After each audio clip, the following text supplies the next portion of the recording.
Bonsoir à tous, merci de nous retrouver sur TV Sud pour le journal. Voici les titres de ce mercredi 8 février.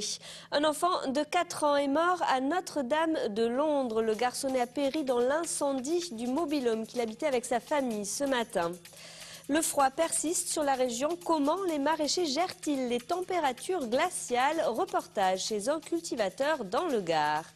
Un chantier d'insertion à l'école de police de Nîmes. Il doit permettre à 12 jeunes à la recherche d'un emploi de se former au métier du bâtiment. Et on terminera ce journal avec la présentation de l'équipe de France féminine de football qui doit affronter les Pays-Bas le 15 février aux Costières de Nîmes. C'est un incendie tragique qui s'est produit ce matin entre Notre-Dame de Londres et Rouet. Un mobil-home a pris feu vers 8h30. Un petit garçon de 4 ans est mort dans le sinistre. Sa petite sœur a été brûlée au premier degré et intoxiquée par la fumée.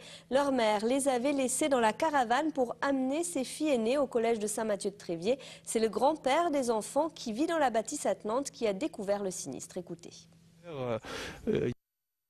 Le propriétaire, lui, alors qu'il est dans son habitation, une coupure de courant. Donc il sort de l'habitation. Il arrive donc à hauteur du mobil-home qui est complètement en flammes. Un appentis en dur également en bois sur le devant de son mobil-home est en flammes. Il sait que les petits sont derrière dans la caravane. Il contourne donc le sinistre, arrive derrière la caravane, il est en train d'écrire à l'intérieur. Et donc là, il nous dit avoir cassé la vitre et s'être pris la fumée et avoir récupéré in extremis la gamine en la faisant passer par la fenêtre de la caravane. D'après les explications du témoin principal qui est donc le grand-père, il semblerait que l'incendie soit parti plus du mobil-home et par propagation en fait est venu toucher la caravane qui était vraiment accolée. On peut penser que le poêle à bois qui se trouvait dans le mobil-home, c'est un poêle à bois qui était installé là et si bon, on peut penser que le feu soit démarré de ce poêle à bois. On n'a pas quelqu'un qui était dans une situation précaire, installé n'importe où, dans n'importe quelle condition. Hein. On a certes une installation provisoire, mais qui était donc attenante au domicile des grands-parents. Les enfants n'étaient pas complètement à l'abandon, ils étaient à proximité immédiate de l'habitation des grands-parents. Donc voilà, c'est quelque chose de dramatique, mais bon. Et la fillette de 3 ans a été hospitalisée au CHU de Montpellier. La vague de froid qui frappe la France depuis quelques jours ne faiblit pas dans la région. L'Aude et la Lozère sont placés en vigilance orange jusqu'à vendredi matin au moins. Difficile pour les maraîchers du Gard de travailler dans ces conditions. Le froid brûle les cultures et gèle les systèmes d'arrosage. Exemple chez un cultivateur à Émargues, il a perdu sa récolte de choux et tente de préserver ses fraises. Olivier Michel.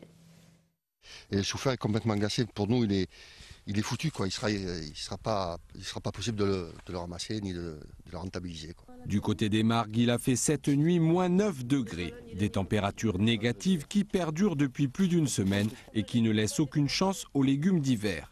À la maison du paysan, la récolte est stoppée net, alors qu'elle aurait dû s'étendre jusqu'à la fin avril. Avec des températures qui sont de moins 8, moins 9, avec des vents de 100-110 km/h, vous vous rendez compte que tout s'envole, tout ce qu'on essaye pour protéger tout s'envole, donc c'est impossible. Sur le chou-fleur, le chou rouge, le chou frisé, les poireaux, enfin tout ce qui est légumes d'hiver, c'est terminé. Du coup, on essaye de sauver ce qui peut l'être à l'image des fraises dont la production atteint les 5 tonnes par an. Elles sont cultivées sous serre chauffée afin de tenir leurs fleurs hors gel.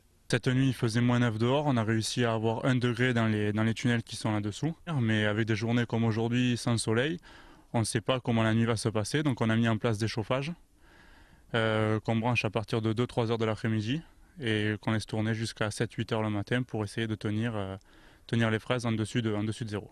Une situation climatique qu'Olivier, jeune agriculteur de 24 ans qui exerce depuis 6 ans, n'a jamais connue, contrairement à Armand, qui lui se souvient de l'hiver 86. Le gros souci de cette année, c'est qu'on a eu un hiver très très doux. La végétation avait bien démarré, avait bien commencé à démarrer en toute culture.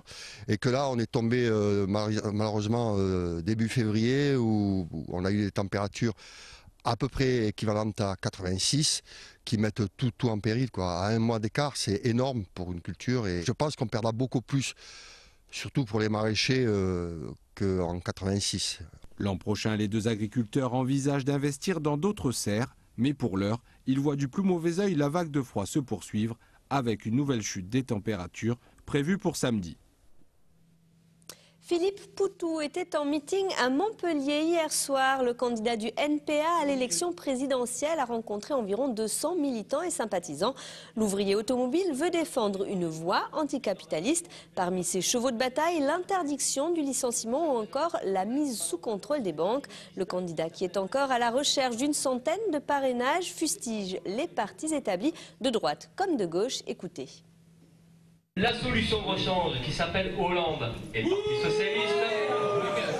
Le problème, c'est qu'on ne fait aucune confiance dans ce parti-là. Aucune confiance dans un bonhomme qui s'inscrit complètement dans une logique libérale. On bosse, on rapporte des richesses, ça a toujours été ça, c'est toujours comme ça et ça sera toujours comme ça. Donc c'est ça aussi qu'il faut arriver à dénoncer.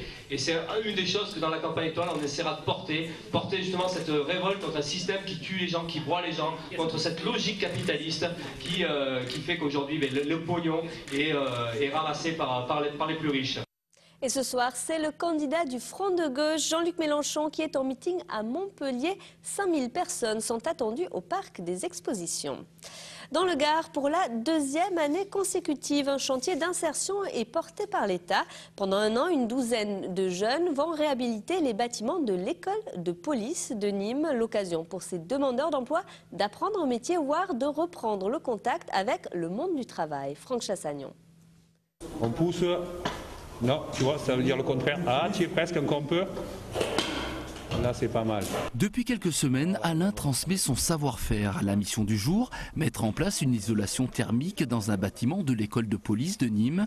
Face à lui, 12 jeunes en apprentissage, 12 personnes issues de zones urbaines dites sensibles, qui pour la plupart d'entre eux a quitté prématurément le système scolaire. 130, t'es là-bas? Pareil. Eh ben nickel. Je suis sorti de l'école, j'ai travaillé un peu. Après, j'étais dans le chômage. Et là, je retravaille.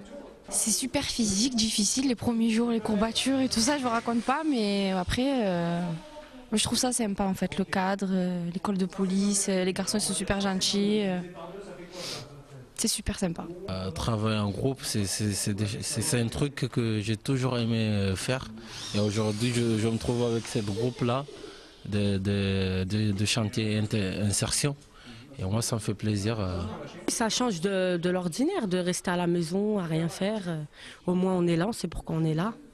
Et à la fin du chantier, on a un peu d'expérience. Il y a boulot peut-être? Oui, on espère. On espère qu'à la clé, il y a un travail. Un chantier d'insertion professionnelle pour simplement, dans un premier temps, apprendre à se lever, à arriver à l'heure au travail et à respecter des consignes, des réflexes parfois oubliés ou simplement mal compris. Il y a chez eux une impression de sensation d'humiliation un peu de la société dans laquelle ils évoluent, parce que le système sous-entend qu'ils ne sont rien et qu'ils ne seront rien. Et nous, notre but, c'est de leur donner du sens à leur propre carrière, quoi. Développer la possibilité qu'on peut réussir, quoi. Qu'on peut réussir sans être forcément une star du football ou un chanteur à la mode, quoi. À l'issue de cette formation, Hakim souhaite devenir peintre en bâtiment. Sabrina s'orientera dans le domaine de la déco. L'année dernière, sur les 22 personnes qui avaient suivi ce chantier d'insertion, 4 ont obtenu un contrat de travail à durée indéterminée, 7 à durée déterminée et 8 ont décroché une formation qualifiante. 4e jour de grève des syndicats de pilotes d'Air France. Demain, le mouvement social perturbe toujours le trafic aérien. À l'aéroport de Montpellier, 8 vols sur 25 en provenance ou à destination de Paris-Orly et Paris-Roissy seront annulés demain. L'aéroport de Fréjorgues recommande aux passagers de se rapprocher de leur compagnie aérienne pour plus de renseignements. Le dédoublement de l'autoroute A9 autour de Montpellier est acté depuis maintenant 3 mois. Reste à définir les modalités de la construction du futur tronçon autoroutier de 22 km en concertation avec les collectivités, le maître d'œuvre et les services de l'État. Une réunion se tenait hier à ce sujet en préfecture. Écoutez Jean-Pierre Moore au micro de Jean Brun.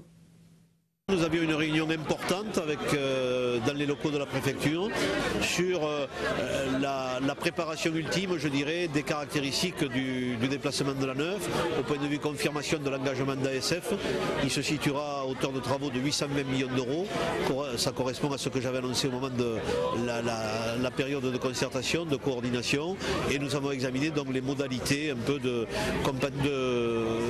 positionnement des différents ouvrages, l'autoroute actuelle requalifiée, le contournement Nîmes-Montpellier point de vue ferroviaire et sa proximité avec la nouvelle autoroute.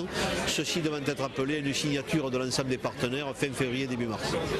Mais qui peut bien en vouloir au RCNG? Les locaux du club de rugby de Nîmes au stade Kaufmann ont à nouveau été cambriolés ce week-end. C'est la 4e fois en 3 ans. Portes fracturées, projecteurs, magnétoscopes et ordinateurs volés. Le préjudice est estimé à 20 000 euros. Les responsables sont d'autant plus écœurés que les locaux ont été littéralement vandalisés. Écoutez. C'est 6 mois de travail foutu en l'air et c'est tout un club qui est paralysé pendant une semaine parce que on est complètement bloqué. On ne comprend pas, c'est le rugby club Nîmes-Gare est un acteur de la ville qui essaye de s'engager auprès des jeunes on essaye de développer le rugby, on essaye de développer les valeurs du rugby qui est le respect notamment et puis c'est comme ça qu'on est remercié donc c'est énormément de colère à ce moment et c'est pas ça, de toute façon on va pas s'arrêter là, c'est pas cet acte qui va nous arrêter, au contraire ça montre qu'il y a encore du travail, mais sur le coup on est un peu résigné. La semaine prochaine, les Bleus affrontent les Pays-Bas à Nîmes, un match de foot féminin qui vise à préparer l'Euro 2013, l'occasion pour l'internationale caissargoise Kelly Gadia de chausser les crampons au stade des Costières. Olivier Michel. À 6 mois des Jeux Olympiques de Londres, il s'agit de ne pas se tromper d'objectif. C'est bien un match de préparation à l'Euro 2013 qui attend l'équipe de France féminine de football à Nîmes le 15 février prochain. L'objectif, c'est de préparer les 2 matchs de qualification pour le championnat d'Europe 2013 en Suède, qui auront lieu fin mars, début avril. Voilà, donc on a ce match à Nîmes et un tournoi à Chypre pour bien préparer ces 2 rencontres et on pensera au JO après. Positionnée 6e au classement FIFA, la France affrontera au stade des Costières l'équipe des Pays-Bas, classée 14e, mais invaincue lors de leurs 3 dernières rencontres. Et parmi les footballeuses françaises, une caissargaise de 21 ans, Kelly Gadea. Cette défenseur tape le ballon depuis l'âge de 6 ans, joue au MHSC et a revêtu le maillot bleu des seniors pour la première fois en octobre dernier.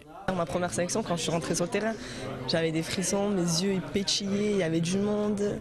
Enfin, je voulais appuyer sur stop pour que ça s'arrête, pour rester dans ce moment-là, parce que c'était trop beau, c'est trop bien.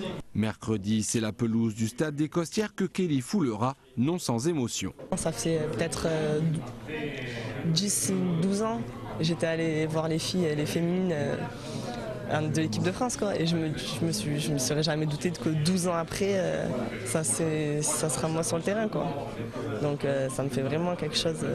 C'est une fierté un petit peu. Je me dis que tout le travail que j'ai fait, ça paye un peu aujourd'hui. Le coup d'envoi est fixé à 20h50 mercredi, mais les footballeuses de l'équipe de France seront présentes dans le Gard dès lundi avec 2 entraînements ouverts au public à Vergès et à Nîmes, histoire, comme le dit leur entraîneur, de vendre du rêve. Et je vous rappelle que le MHSC joue les 8e de finale de la Coupe de France. Ce soir, les footballeurs montpelliérains qui affrontent Châteauroux, coup d'envoi à 20h. C'est la fin de cette édition. Merci de l'avoir suivi. Retour de l'actu demain dès 12h30 sur TV Sud pour votre journal de la mi-journée. Passez une excellente soirée. À demain.